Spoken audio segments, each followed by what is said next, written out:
Magandang hapon nga ho mga kaputol. Ay sa ngayon, ang luto serya natin ngayong recipe for today's video ay magluluto nga ho tayo ng binagoong ang gulay. Ibig sabihin nga nun mga kaputol, meron tayong kalabasa. Kalabasa ngo na mukhang abukado.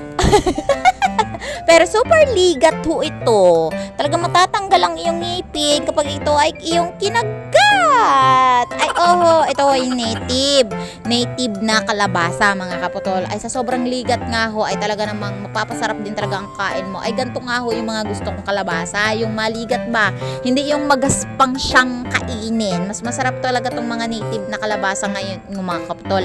Kasi nga ho, tumanim sila mama sa bukid na mga ganitong klaseng mga kalabasa. Native ga ho mga kaputol. Kaya nga ho, meron na naman ho kami mga ganitong display sa aming tingtingdahan ni Mother Earth.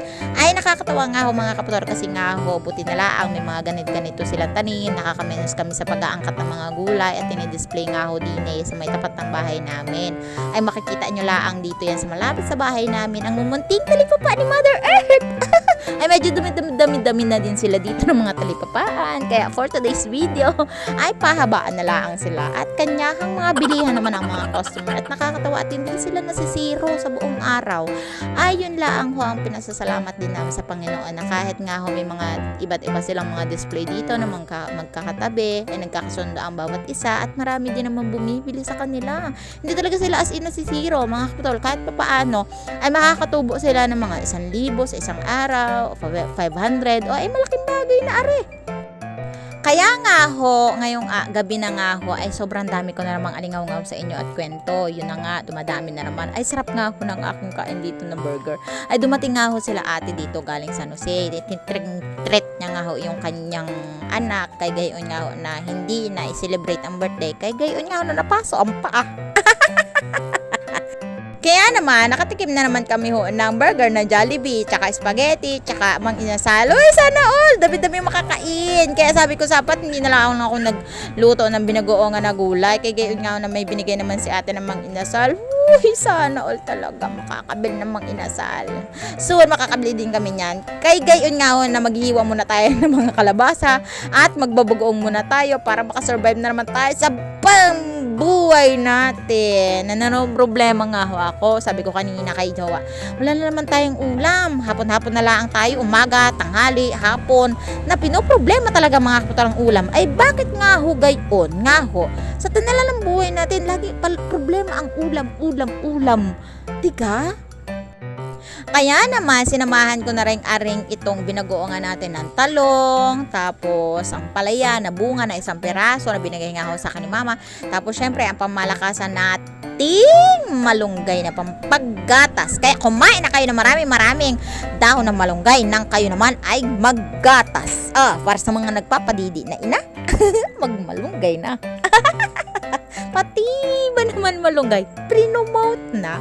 Uy! At eto nga ho, binutuhan ko na aring ang palaya kasi nga ho, medyo napansin ko na may pagkasira din siya sa mga dulo-dulo kasi nga ho, matagal na rin siya na-stock sa rep.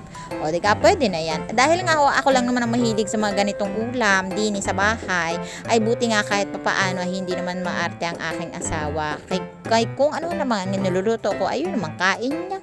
Pati nga ho si Gio, at talaga naman sinanay ko din talaga sa mga gulay-gulay. Kasi nga ho, syempre, sa hirap ng buhay namin, mga kaputol, ay minsan lang kami makakakain ng mga masasarap na food. Kadalasan talaga, mga gulay, mga isda lang. Pero madalang ho talaga kami magkarne-karne. Kaya sasanain ko rin talaga yung anak sa bagoong.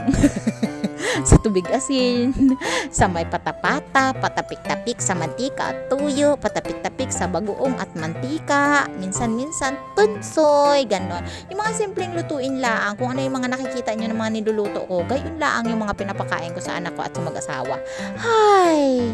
Salamat! At ayun na nga ho, isinalang ko na nga ho ang ating kawali. Tapos syempre, ang ating nga hong kalabasa, ang inuna kong matubigan din eh. Kasi medyo matagal-tagal din siyang lutuin kaysa mga talong na madali nga lang humaluto dahil malambot ang mga balat.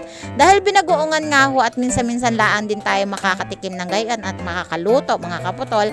Pagkatapos nga hong kumulo ang aring nga hong binagoongan na kalabasa, isunod ka na rin talaga ang aring talong. Kasi nga mga kaputol, madali itong maluto. Kaya ito susunod talaga natin ang aring mga madadaling maluto katulad na laang ng talong, ang palaya, sili. Kaya nga ho, pagkatapos ng ilang minuto ay pwede na ho natin ilagay ang aring dahon ng malunggay at maya-maya after 2 minutes ay luto na nga ang ating binagoongan.